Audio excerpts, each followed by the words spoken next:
Next topic देखिए, electrolysis of aqueous NaCl। जब हम एक्वस NaCl का इलेक्ट्रोलिसिस करते हैं तो हमें किस तरीके की रिएक्शंस ऑब्जर्व होती हैं। सेम वही इलेक्ट्रोलिटिक सेल के लिए हमें क्या करना है, एक सेल डिज़ाइन करेंगे जिसमें एक साइड एनोड एक साइड कैथोड और उसको कनेक्ट कर दिया जाएगा बैटरी से। ठीक है, इसको कनेक्ट कर देंगे किससे, बैटरी से। पॉजिटिव एंड वाला हमारा एनोड है, नेगेटिव एंड वाला हमारा कैथोड, और दोनों ही इलेक्ट्रोड जो हम यूज़ करेंगे वो किसके यूज़ करेंगे, प्लेटिनम इलेक्ट्रोड हम यूज़ करेंगे। ठीक है, जो सॉल्यूशन अब हम फिल करेंगे वो क्या फिल करेंगे, एक्वस NaCl सॉल्यूशन हम यहाँ पर फिल करेंगे। ठीक है, अब एक्वस NaCl सॉल्यूशन या कोई भी एक्वस सॉल्यूशन होता है उसके अंदर प्रॉब्लम आती है बच्चों को जनरली, है ना, रिएक्शंस वगैरह लिखने के अंदर। इसका रीज़न ये होता है क्योंकि यहाँ पर दो टाइप के कैटायंस प्रोड्यूस होते हैं और दो टाइप के एनायन प्रोड्यूस होते हैं। लाइक अगर हम एक्वस NaCl की बात करें तो एक तो हमारे पास NaCl है जो दो आयंस में स्प्लिट होता है, Na positive plus Cl negative में। सिमिलरली अगर हम वाटर की बात करें तो वाटर भी हमारा H पॉजिटिव और OH नेगेटिव के अंदर स्प्लिट हो जाएगा, राइट। अब NCERT में आपको H पॉजिटिव या OH नेगेटिव का ना देके H2O का ही ऑक्सीडेशन और H2O का ही रिडक्शन मेंशन किया हुआ है कि H2O का ऑक्सीडेशन हो सकता है एज वेल एज H2O का रिडक्शन भी हो सकता है। ठीक है, लेकिन इस तरीके से समझना ज़्यादा आसान होता है। H2O अगर ये समझ में आ जाए H पॉजिटिव और OH नेगेटिव की मदद से, तो H2O का एज सच डिफ़िकल्ट नहीं होता है, वो आसानी से चीज़ें समझ में आ जाती हैं उसकी।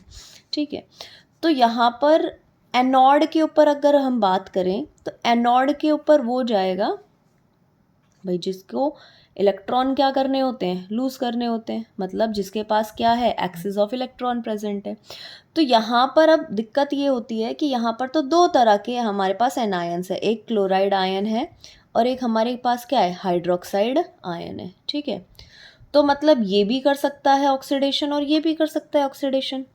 तो मान लो अगर हम क्लोराइड आयन की बात करें तो क्लोराइड आयन का ऑक्सीडेशन कैसे होगा, ये किस में चेंज होगा, half of Cl2 gas bye the loss of 1 electron. अगर OH नेगेटिव की बात करें तो OH नेगेटिव का जो हम लिखते हैं वो लिखा जाता है H2O। 2OH negative gives you H2O plus half of O2 plus 2 electron.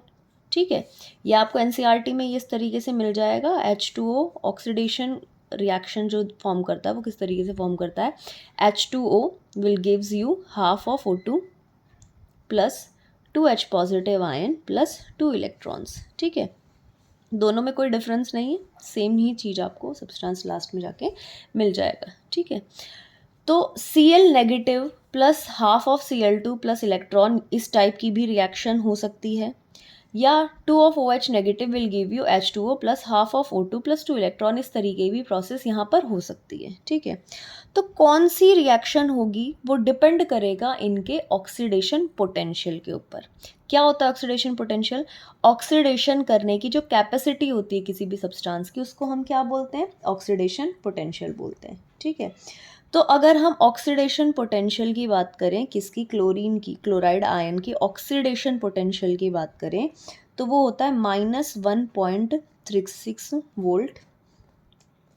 वेरेज अगर हम ऑक्सीडेशन पोटेंशियल ऑफ H2O की बात करें तो वो होता है हमारे पास -1.23 वोल्ट। ठीक है, ये हमारे पास ऑक्सीडेशन पोटेंशियल की क्या है, वैल्यू है। ठीक है, किसकी, क्लोराइड आयन की और H2O की। तो अगर ऑक्सीडेशन पोटेंशियल की बात करें तो यहाँ पे तो हमें ऑक्सीडेशन पोटेंशियल किसका ज़्यादा दिख रहा है भाई, जितनी नेगेटिव वैल्यू हमारी बड़ी होती है, मतलब वो तो होती है छोटी वैल्यू, और नेगेटिव वैल्यू अगर हमारी छोटी है दैट मीन्स एक्चुअल में उसका जो वैल्यू होता है वो क्या होता है, बड़ा होता है। तो 1.23 वैल्यू -1.23 वैल्यू कैसी है, हाई वैल्यू है, और -1.36 वैल्यू हमारी कैसी है, लो वैल्यू है।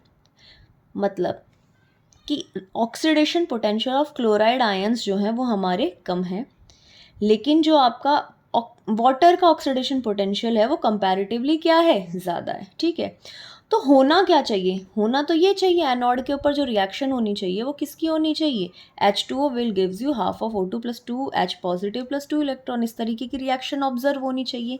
लेकिन एक्चुअल जो रिएक्शन होती है वो किसकी होती है, वो होती है क्लोराइड आयन का, वहाँ क्या होता है, ऑक्सीडेशन होता है।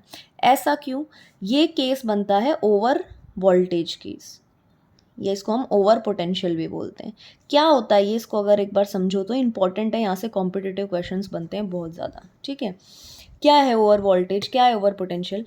इस ओवर वोल्टेज या ओवर पोटेंशियल का मतलब है कि काइनेटिकली ये वाली जो प्रोसेस है ना, ये क्या है, स्लो है।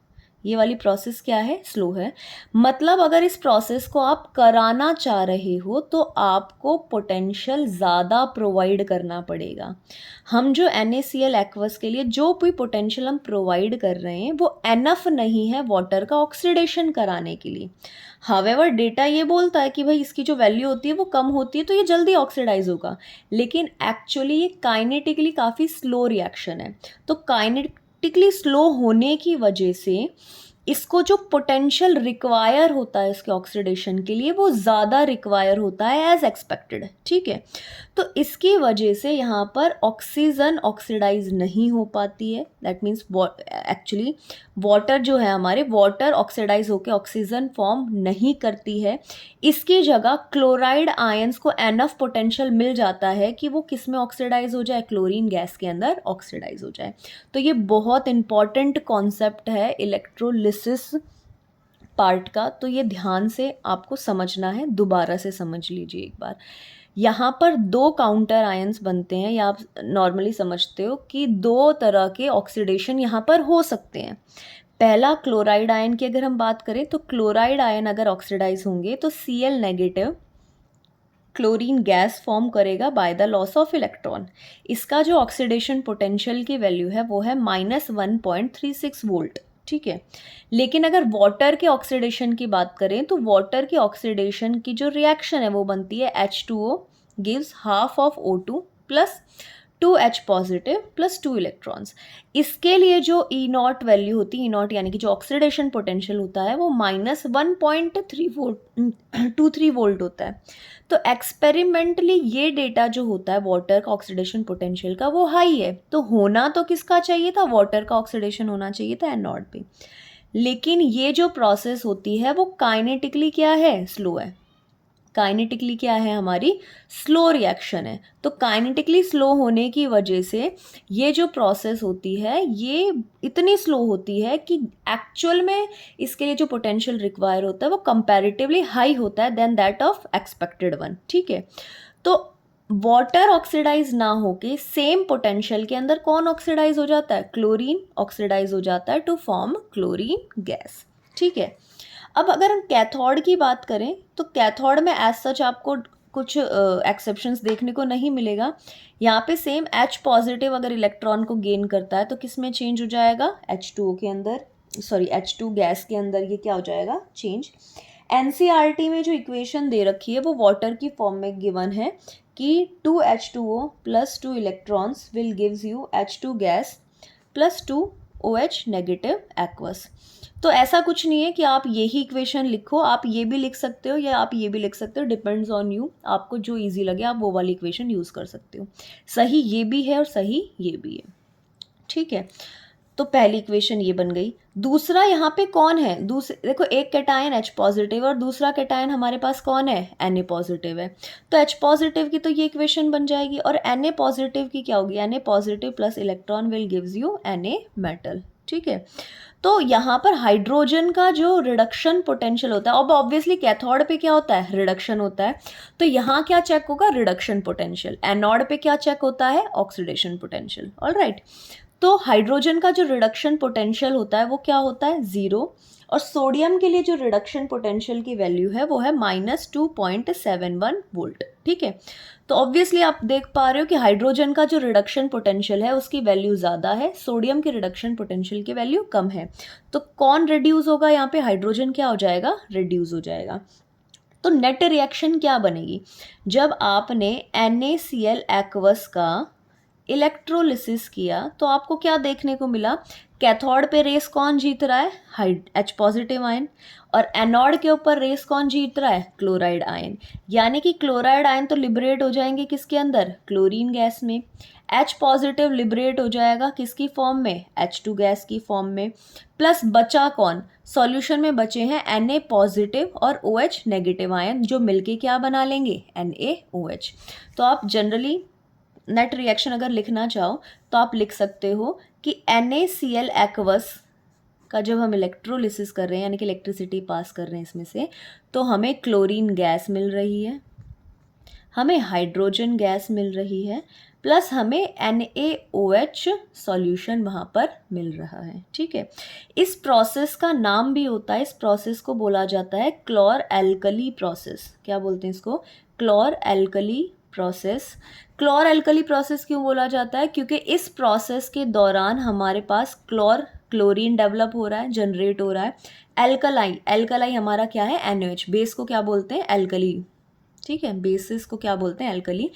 जो वाटर सॉल्युबल बेसिस होते हैं उसको क्या बोलते हैं, एल्कली। तो हमारा यहाँ पे बेस जनरेट हो रहा है प्लस क्लोरीन जनरेट हो रही है, इस प्रोसेस का नाम इसीलिए क्या है, क्लोर एल्कली प्रोसेस। ठीक है, तो यहाँ से कॉम्पिटिटिव का एक इंपॉर्टेंट क्वेश्चन ये भी बन जाता है कि जब हम एक्वस NaCl, जिसको हम ब्राइन वाटर भी बोलते हैं, जिसको हम क्या बोलते हैं, ब्राइन वाटर भी बोलते हैं, जब ब्राइन वाटर का बेटा इलेक्ट्रोलिसिस किया जाता है तो pH जो होता है सॉल्यूशन का वो बेसिक होना स्टार्ट हो जाता है, मतलब pH लेवल जो होता है वो इंक्रीज होना स्टार्ट हो जाता है।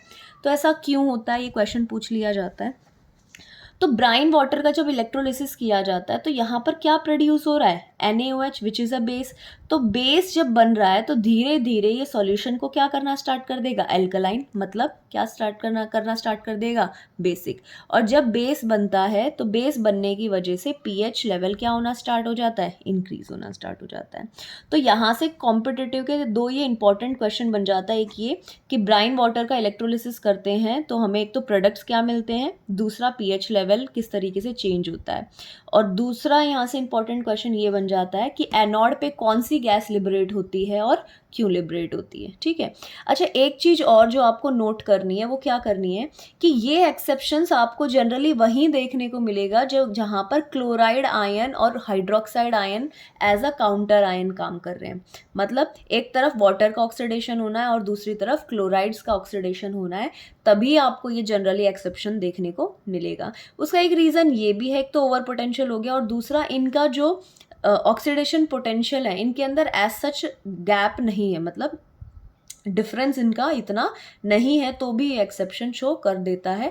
अदरवाइज बाकी अगर आप दूसरे आयंस उठाओ तो उसके अंदर जिसका ऑक्सीडेशन पोटेंशियल ज़्यादा है उसी का ही ऑक्सीडेशन होगा, तो अकॉर्डिंग टू द डेटा काम करता है। तो यहीं आपको ये एक्सेप्शन देखने को मिलेगा, तो इसको ध्यान रखना और अच्छे से करना है। इम्पॉर्टेंट टॉपिक है ये हमारा इलेक्ट्रोलिसिस पार्ट का। Thank you.